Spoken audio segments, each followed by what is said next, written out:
Glad you guys are here tonight. I'm excited for tonight and for a little bit of a change of pace, a little bit different tone. But I wanted to set our tone tonight to let you in on a bit of a secret, all right? Some of you are already in on the secret. Some of you may not know this secret yet. And here's what that secret is. You were made for the glory of God. Now, some of you are like, duh, I know that. I've been in on that one for a while. But some of you in this room, you may have never heard that. You were created by God for God. And the reason God made you in His image, in His likeness, is so that you would be an image bearer of Him. That you would walk in the image of God everywhere you go, wherever you may be. Whether or not you have yielded your life to Christ, you are still an image bearer of God. You bear the reflection of your Creator. And so what this looks like for us is that means that because we were made for God's glory, we were made to worship God for all of eternity. Some of you in here, you may not understand that yet. That may be the thing that you feel is missing from your life. That is daily worship of who God is. Revelation chapter 7 verse 9 says, "After this I looked and behold a great multitude that no one could number, from every nation, from all tribes and peoples and languages, standing before the throne and before the Lamb, clothed in white robes with palm branches in their hands and crying out with a loud voice, 'Salvation belongs to our God who sits on the throne and to the Lamb.'" This is a picture of the end. This is a picture of what heaven will look like. This is a picture of what eternity with God will look like. All tribes, all tongues, all nations, all peoples, from all over the world, those that God has revealed Himself to, those that God has brought into a life-giving relationship with Him through Jesus Christ. All people, all tribes, all tongues, all nations.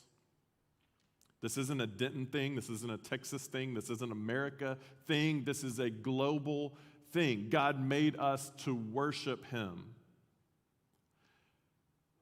But yet we live in this dichotomy, I guess. We live in this tension that this worship doesn't exist everywhere, does it? There are people that have never heard the name of Jesus Christ, and because of that, they can't worship what they have never heard of. And so because worship doesn't exist in all places, missions does.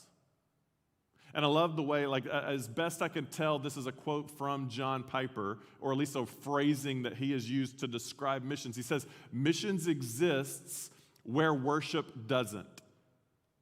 Missions exist where worship doesn't, so that we could take the message of Jesus Christ to all tribes, all tongues, all nations. Guys, I want you to know that in all the things that we do as a college ministry, one of the underlying threads through it all is that my desire is that you would come in and you would hear the gospel over and over and over again, and that you would respond to the power of the gospel, that the gospel would change your life and you would begin to live for Jesus. And as you begin to live for Jesus, with Jesus, He's going to change your perspective.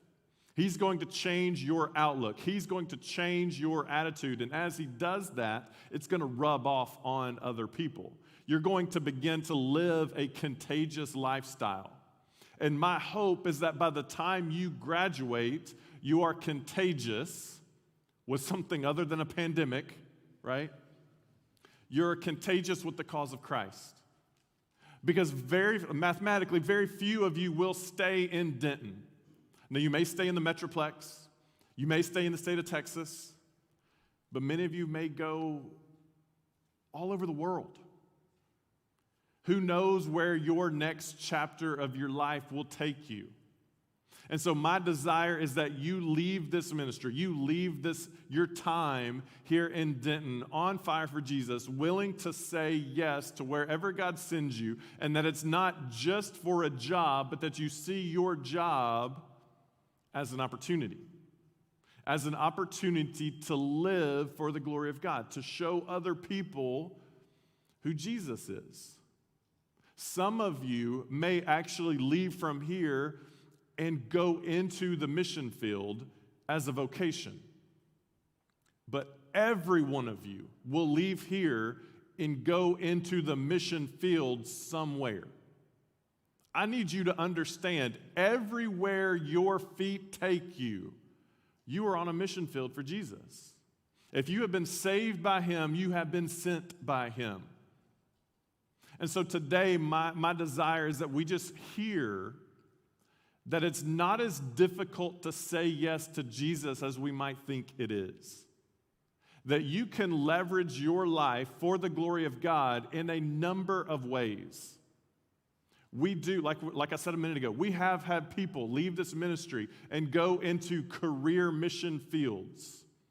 But maybe that's not your calling. Maybe your calling is to go somewhere and be the best accountant you could be the best doctor you could be the best teacher you could be the best whatever it is that you could be for the glory of God, for the expansion of his kingdom. And so today what I want to do is I want to bring up 4 students that took their summer, this past summer, and said, hey, yeah, I'll go where God sends me. And I'll engage in mission work in a different context other than where I currently am. And I want y'all to hear their story. I want you to hear that it's not as difficult to say yes to Jesus as we might be sitting there thinking that it is. And so here in just a minute, these 4 are going to come up, and we're going to do interview style and hear about their summer, hear about how God called them, hear about how God revealed himself to them, and all that went into this summer. But before we do, I've got one more video that I want to show you. The first video was about the International Mission Board. I'll tell you a little bit more about them later. This one is for a project, a summer project called Gen Sin Summers, which we did last spring. We did a Gen Sin break, but they have that as a summer option as well. So you're going to see a video about Gen Sin Summer as we bring these other students up on the stage to do this interview. So let's watch this video real quick, and then we'll come back in just a minute and do our interview time. All right? Everybody talks about it. Everybody says they want to do it. But how many of us ever really take a giant leap of faith? I had never put missionaries in a box that was something I could be. This is Gen Sin. Gen Sin is a lot of things, and it's really hard to explain because it's a lifestyle. Gen Sin puts us, ready to leave home young people, into big cities all over North America. God has placed it all in my life to go where the gospel is not. Then, for a spring or fall or Christmas break, or even for a whole summer, Gen Sin takes care of everything so that we can focus on the main thing. I got to go out every single day with one sole goal: to share the gospel with the person sitting beside me. Gen Sin pairs us up with church plants and compassion ministries.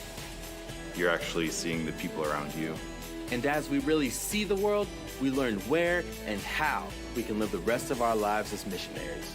Whether you're a teacher, a nurse, a doctor, an accountant, our large cities have a space for that. We want to take that leap of faith. We just need somebody to give us the opportunity. For you, for me, for our generation, that somebody is Gen Sin.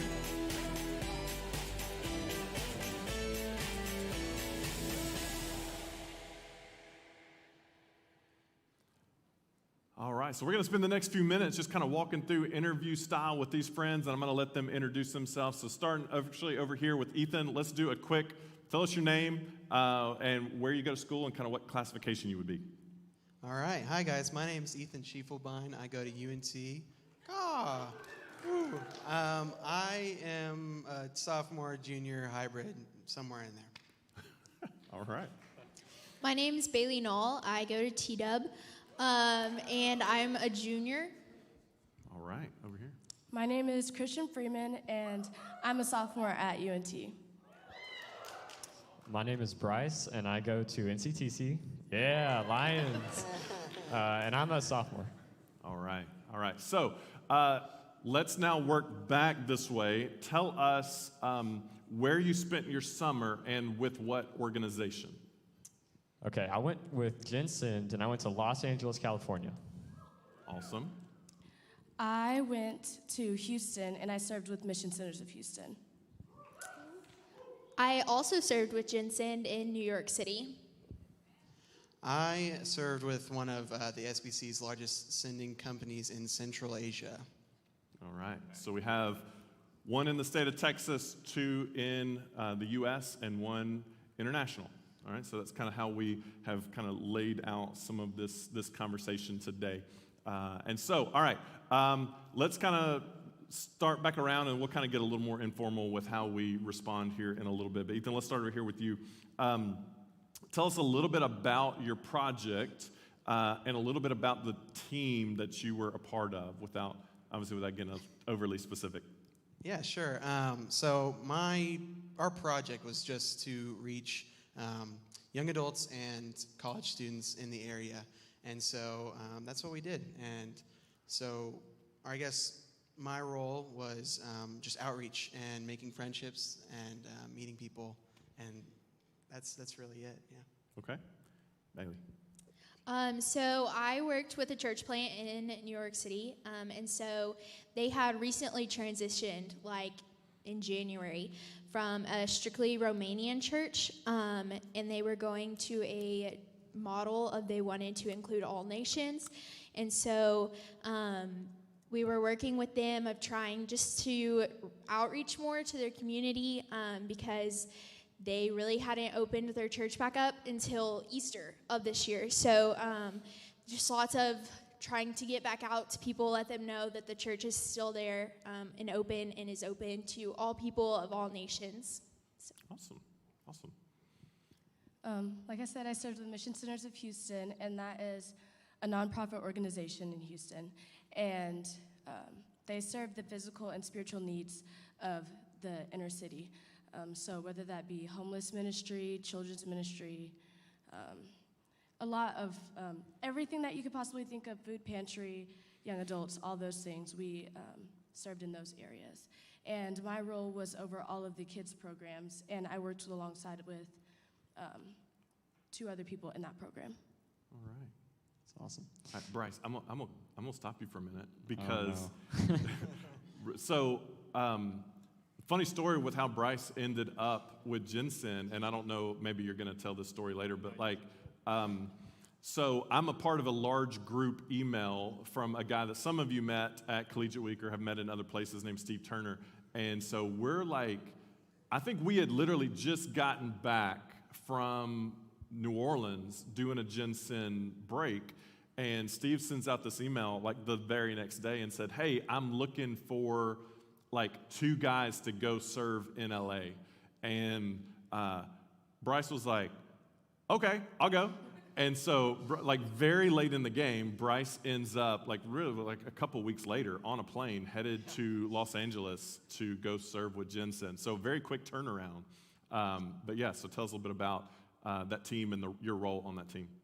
Yeah. Oh my goodness, it was so fun, and I'm so glad I made the decision to go. But we really didn't have a role whenever we went. It was more of just a group collaboration, and the main thing that we did, we were part of a church plant there called Echo Church, and whenever like Jensen partners with a church, it's more of like compassion ministries and stuff. So like just to help the hurting people there, and there's a lot of hurting people in Los Angeles and all over the world. So if that was just handed out lunches or anything like that to meet the physical need first, and then obviously like make relationships and share the gospel end goal. But yeah, so awesome. All right, so somebody tell us what a typical day looked like for you this summer. Whoever wants to go first. All right. My days were very structured, and so Monday through Thursday, got up at 7:30, and if you know me, that's a miracle in itself. And so got up at 7:30 and then had to be there at 8 o'clock. And from 9 to 11:30, that was whenever Joyful Kids, which is our kids' art program, we had that from that time frame. And then we had a lunch break, but it was like not really a break. It was prepping for food pantry or whatever needed to happen that day. And then from there, we had Kids Club, which is basically VBS, from 3 to 5. And then I would go back to my living place where I lived at and ate with the people that I lived with, and then I would hang out with them and try to find time to like read my Bible and just be by myself, because if you know me, I like to be by myself. And so living with 9 other people was kind of, 10 other people was kind of interesting navigating that. But yeah, that was basically my day. All right. Somebody else. What's a day look like? So our days were very not structured. And so it was kind of do what you want, I guess, which for the first week was really weird. So our day looked different every day. And so most of the time we would go at 8-ish to our community and go to coffee shops, read our Bible, go to grocery stores and meet the cashiers there, go to parks and play with the kids, or go and just prayer walk the neighborhood. And so that our days looked very different. And so it was very much go out, be relational with people, find people that went to the church, go get drinks or go get coffee or lunch with them, and just build relationships with the people in New York. Right. Yeah, so my summer was kind of like Bailey's here, where it's super unstructured. The only like restriction we had was like go in groups of 2 or more. And so we were sent out into the city and tasked with finding people. On Fridays and Saturdays, my group at least, we had an event we planned on Fridays, and then we had a big group event on Saturdays with everyone. So it was finding friends to invite to those events, whether that be on a bench in the street or at the park. Spike ball is a big ministry tool overseas. It was pretty fun. But yeah, so just finding people, being relational was kind of the first half of the summer. Second half was being more intentional with the friends we had made and meeting up with them, coffee, things like that, and really trying to hammer the gospel in what we could. Okay. So for me, it was more structured than that. Like, I mean, we had a schedule whenever we got there, but we really didn't stick to it too well. I think we're kind of the same in that. But like Mondays, we would go and we'd have Bible study with the lead pastor of Echo Church, and then just get in the Word and talk about it. And while we were there, we read through 2 books, Luke and John. And I really like that about Jensen is because they balance the part of like we're going to serve the community in LA, but at the same time, we want to invest in you, and we want you to grow spiritually and closer to Christ.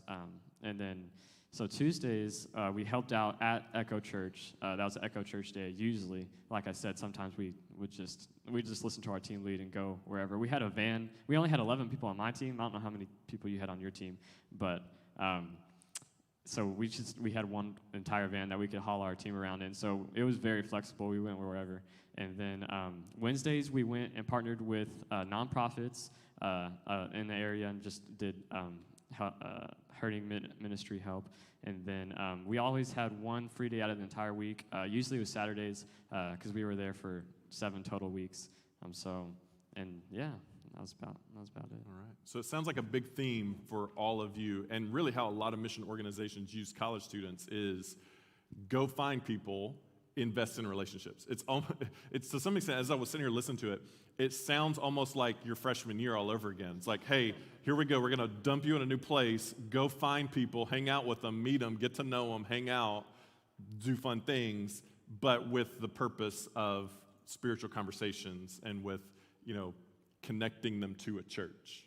Awesome. All right, so tell us, is there something from your summer that really kind of stood out to you as a God moment? Something that that you feel like God showed you throughout the course of the summer that you're like, man, that's something I'm going to hold on to forever? Maybe it's a specific setting where you saw something, you're like, that's it. Or maybe it's just a theme throughout this whole summer where it's like, man, every week it seems like God was teaching me or showing me this thing. So what really was like, what did God teach you this summer?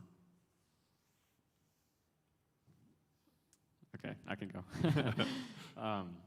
I wouldn't say that there was like one God moment out of the entire trip, but one thing that definitely caught my eye was our team leader, because on Jensen, I think, well, maybe y'all too, but we have a team leader of our team, and the way that he loved God and loved people was just astounding to me, and it just poured out in his actions and what he did. And I remember this one time we went, and it wasn't even a missions day. I think we were just hanging out, and we went to Chipotle, and so it wasn't even like, okay, we're here to share the gospel, but like we just went out to eat, right?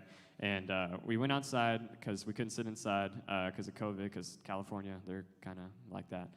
And so we went outside, we was eating Chipotle, and there was a mother with she only had one child at that time, on the sidewalk, and she had a sign that said help. And we were eating, and our team lead gets up, because whenever he sees her, he immediately gets up and goes over and starts talking to her. And she's from France, and she hardly knows any English, and we don't really know the story of how she got here.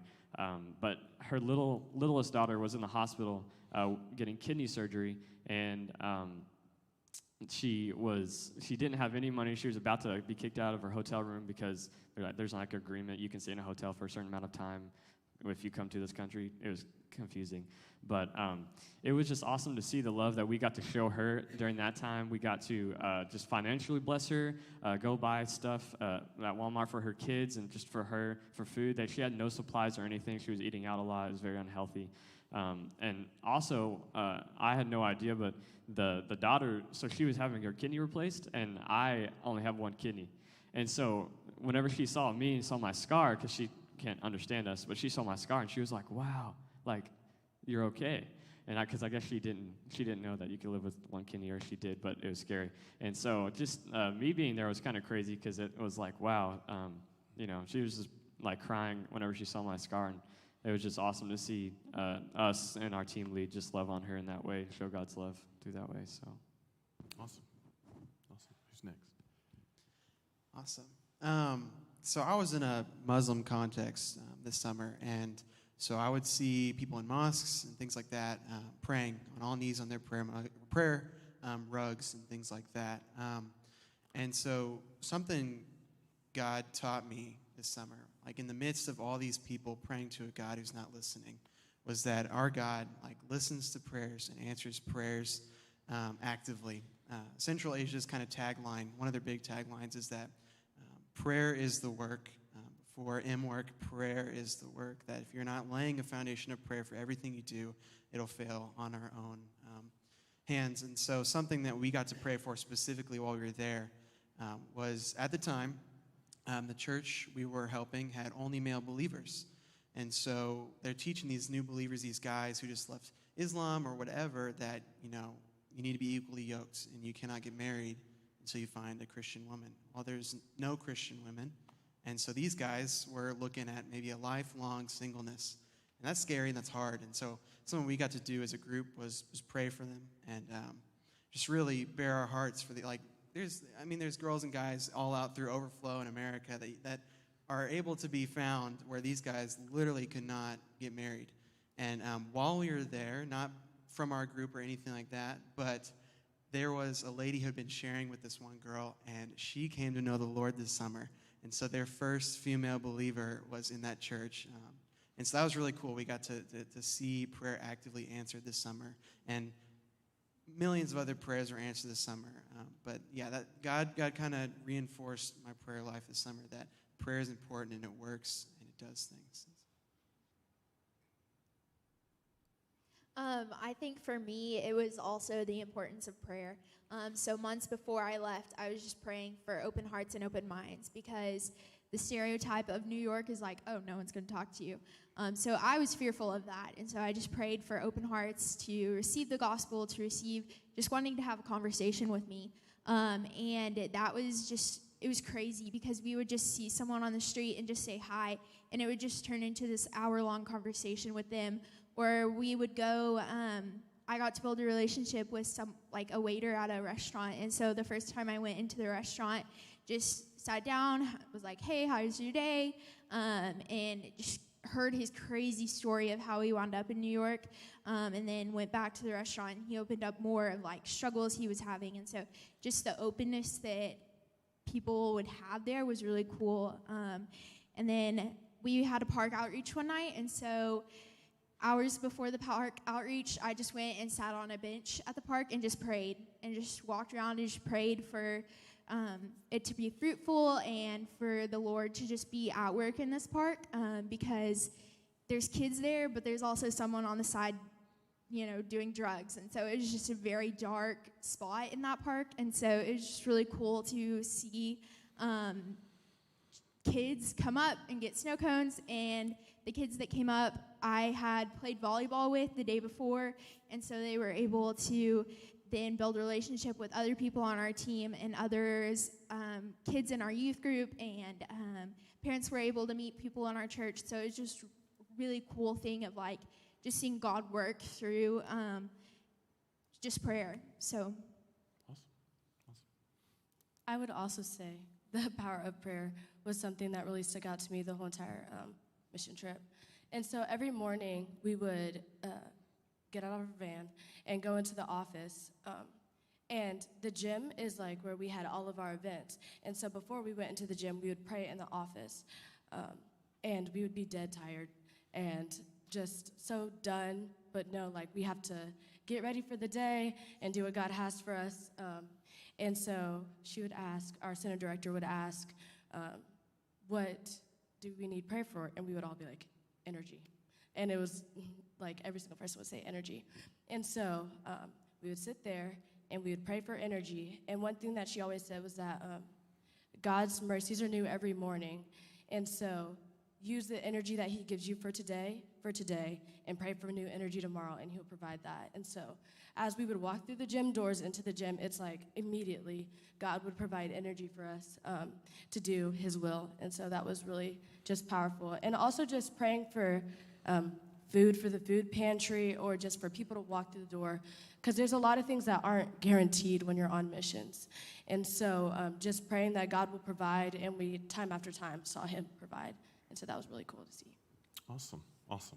Okay, so practically speaking, you didn't just show up where you went. There were steps involved. Some of your steps were longer than others, right? But there was a process. So tell us about how you got connected to that ministry and what the process of applying or kind of getting to your location looked like. So I first heard about Jensen Beach Reach 2020. And so I actually started the application then. I got back from Beach Reach. I was like, man, this is awesome. I want to see what this looks like more than just a week. And then, COVID shut everything down. And so in January, I got a text from the Jensen application that's like, hey, your application's not finished yet. And I was like, well, that's because I didn't do it.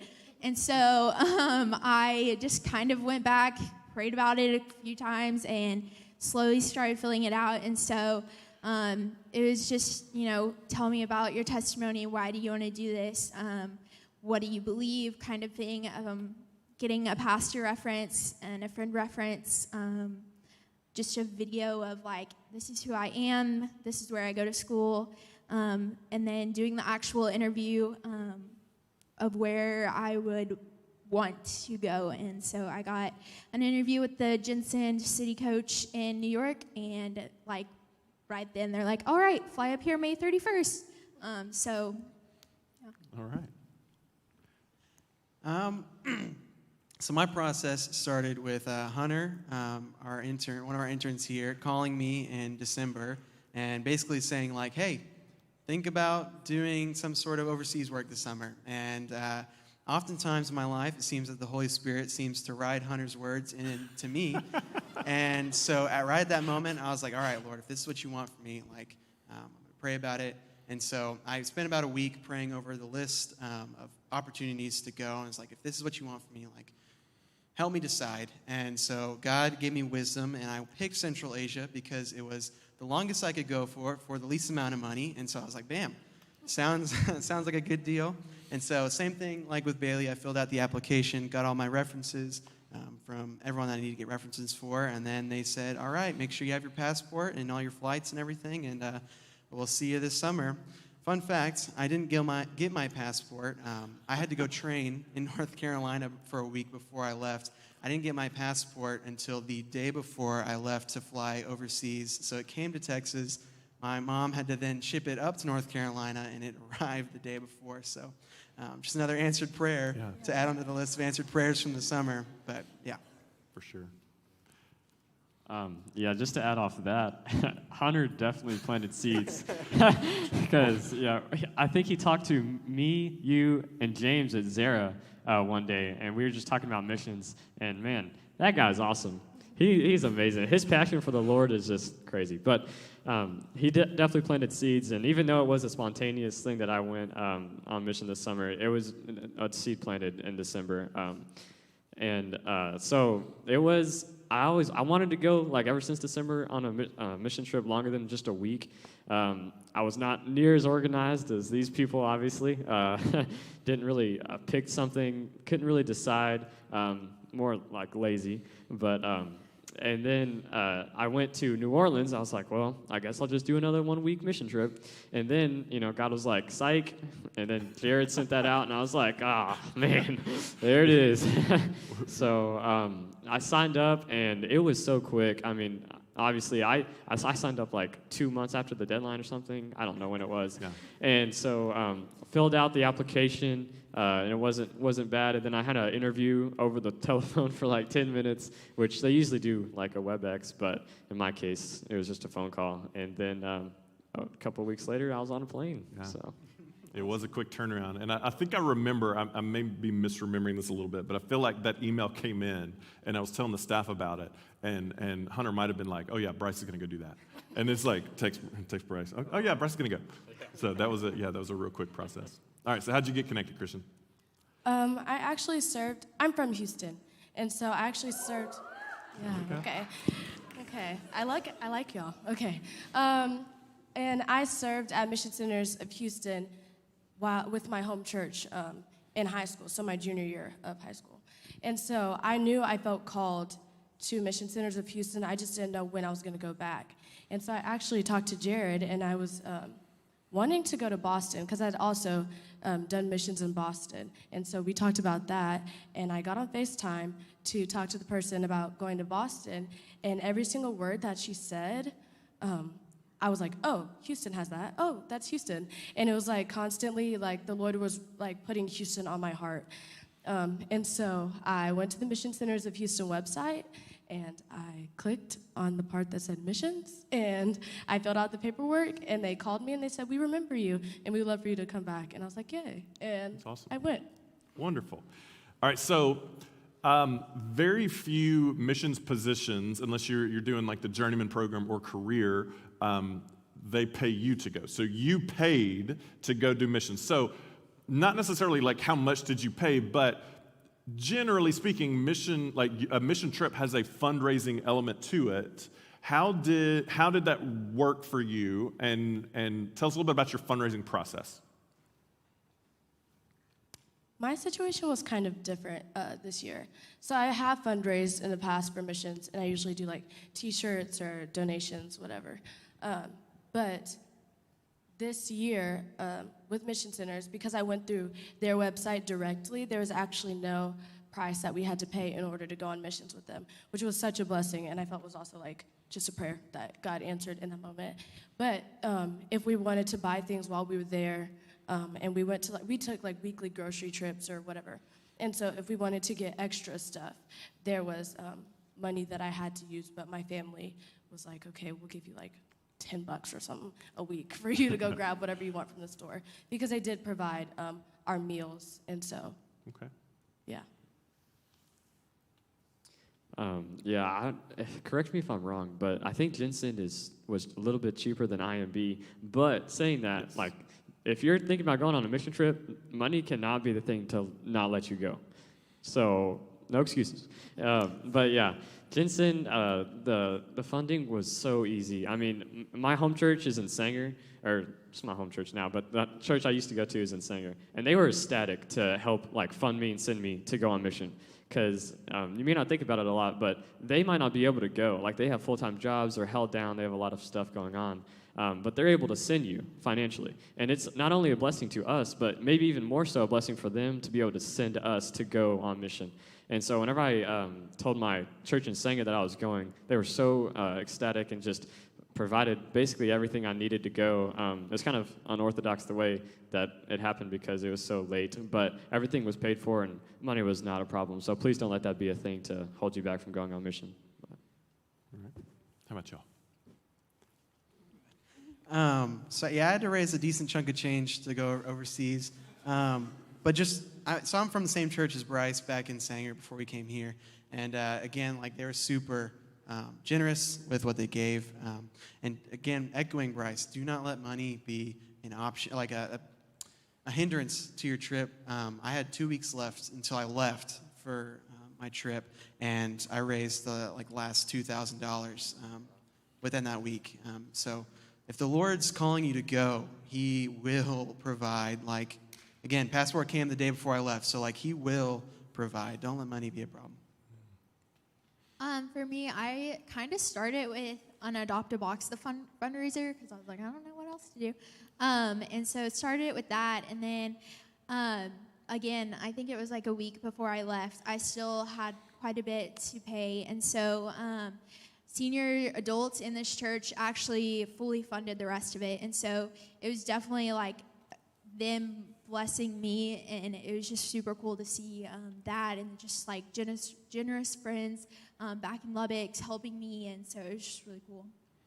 Yeah, I remember getting that call of actually, they weren't senior adults, they were younger than you would expect, but they were, she doesn't really know because we kept it anonymous who funded her, but they said, hey, we want to pay the rest of her way, and so they brought me a check for the balance, which we turned around and figured out how we would do that. So God does provide a way. So last question I want to ask you guys is, say you're speaking directly to the person who's sitting out here in the crowd, considering spending their summer overseas or in some North American context, or even here in the state of Texas, or even locally. Like, what would you say to the person kind of on the edge? Like, should I or should I not? Like, I could do a class this summer. I could do something. What would you say to say, hey, you should go? So, like, this is your minute. Tell them why to go. Okay, so one thing, if it makes you fearful, do it. And so I remember filling out the application and being like, oh my gosh, I'm going for 2 months away from anywhere I've ever been. I've never been to New York City. I know no one up there. And so I was super fearful. Lord just, I don't know, calmed my fears immediately. And second thing is, like they said, don't let money hold you back. Because I was thinking the same thing of, I need to work, I need to pay rent, I need to pay tuition. And He provided that. And I last week was in New York City and was like, man, I don't know how I'm going to pay rent next month. And then it was like spiritual smack in the face. Like, you need to trust me, and job opportunity opened up. And so it's just like, you need to trust me. And so that was something that all summer was just trust. And the urgency you will find of what you do outside of Texas, you can bring back to Texas, or what you do outside of Denton, you can bring back to Denton and put it on your campus. And it makes you just such on fire and wanting others to know. Awesome. Yeah, I think one thing I found out from this summer is that oftentimes God drags you out of your comfort zone closer to Him and what He has for you. And so, kind of echoing Bailey, if it makes you afraid, do it. I had never, ever been out of the country before. hence getting the passport. And so I picked, part of my process was like Central Asia. I don't even know where that is on a map. I didn't know where Ohio was on a map, so I went overseas. And so it's like, dang, that sounds scary. Let's do it. And that's not me. I think second thing is like, if you're sitting there like, I can't do it. I'm not equipped enough. I don't know my Bible enough. Famous saying is, God equips the called. He does not call the equipped.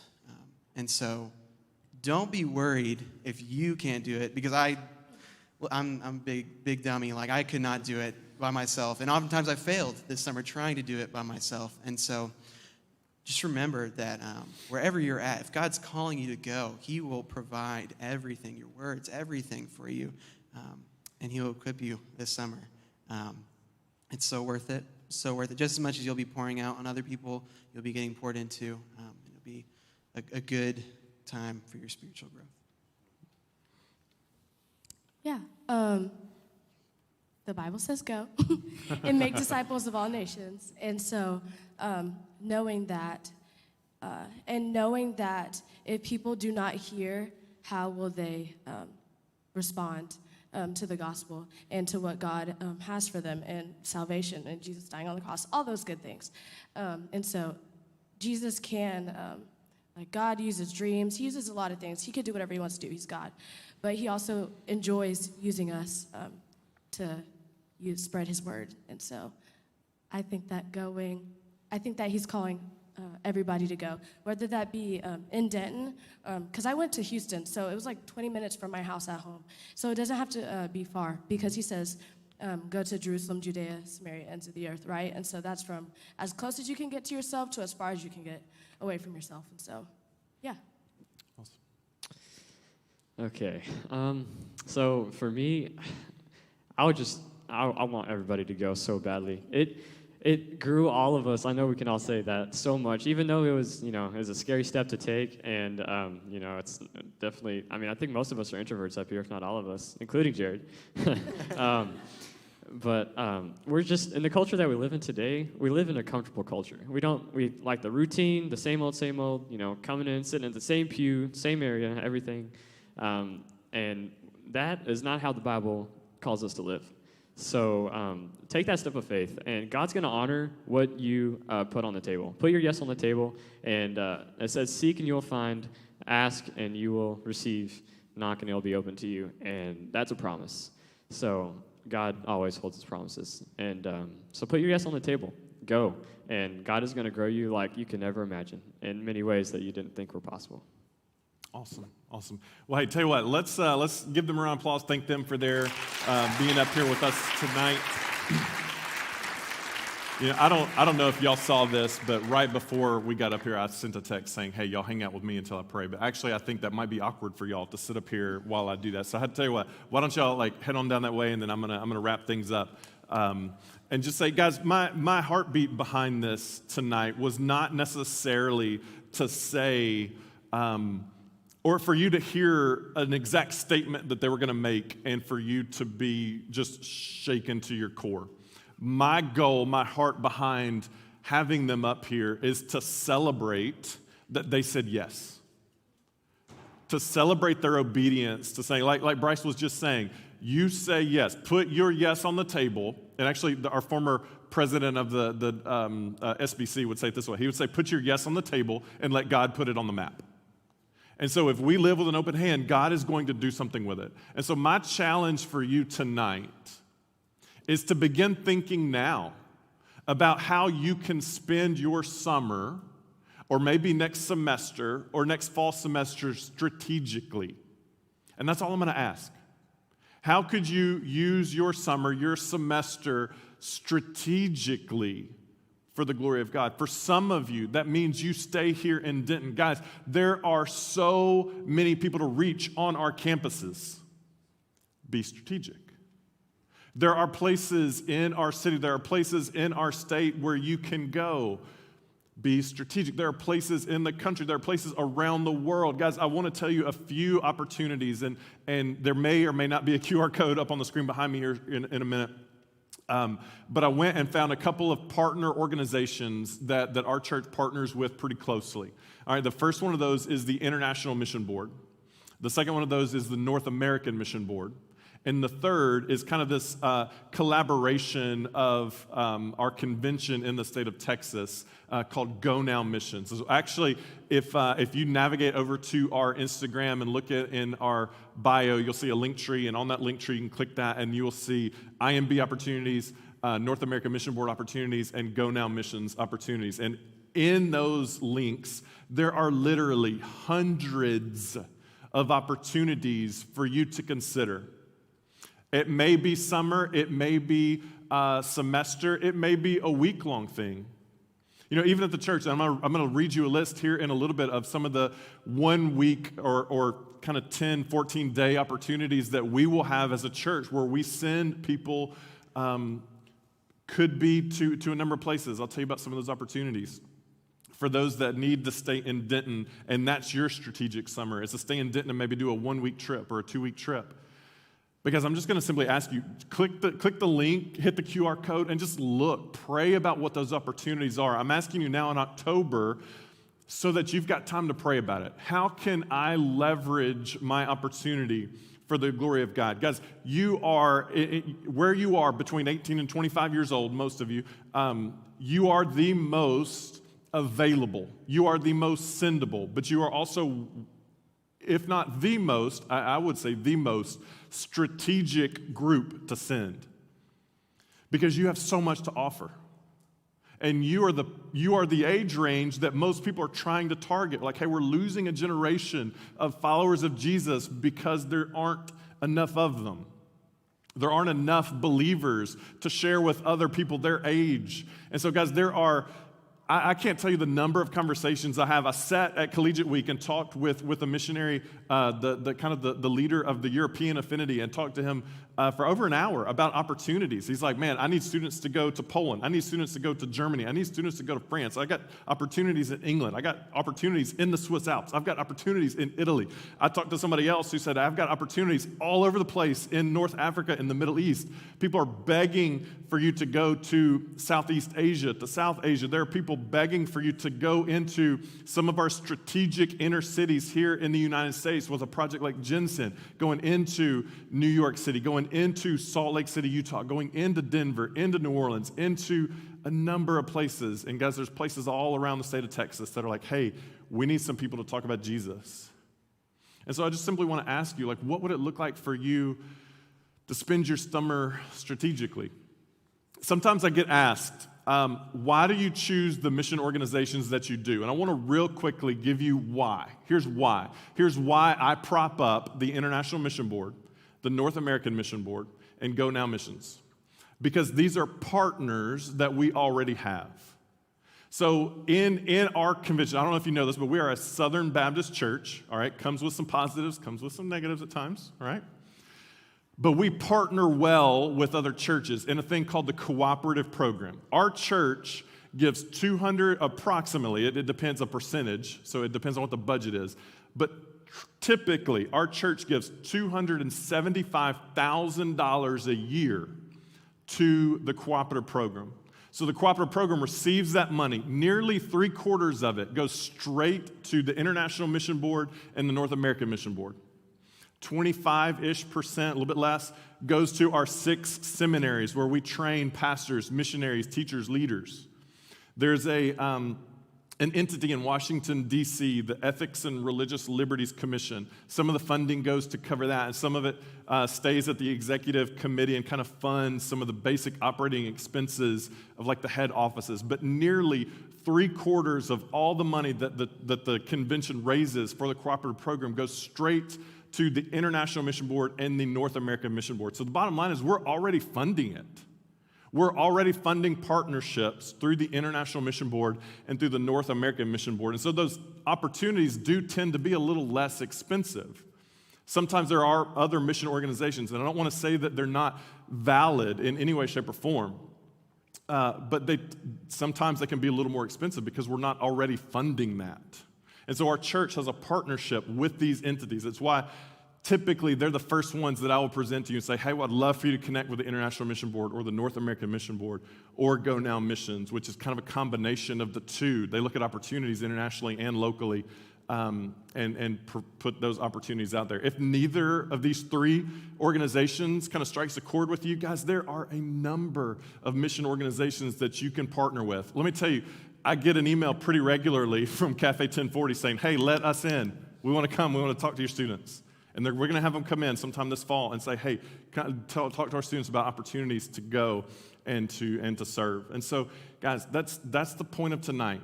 That's the point of tonight. Missions exist because worship doesn't. And so we take what God has shown us and we share it with other people.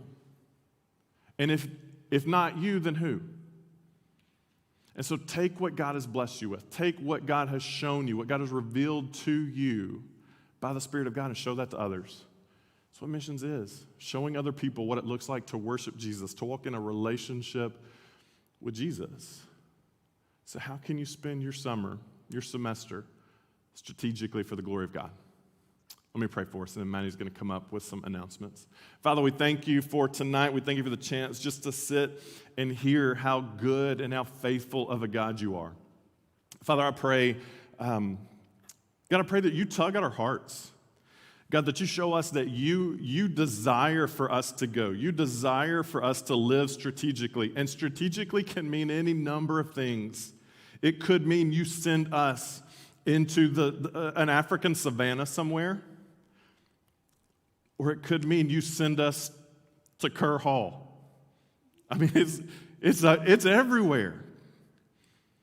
But God, all it takes is us to see the intentionality that we must step with to live on mission for you, to live for your purpose, to live for your glory.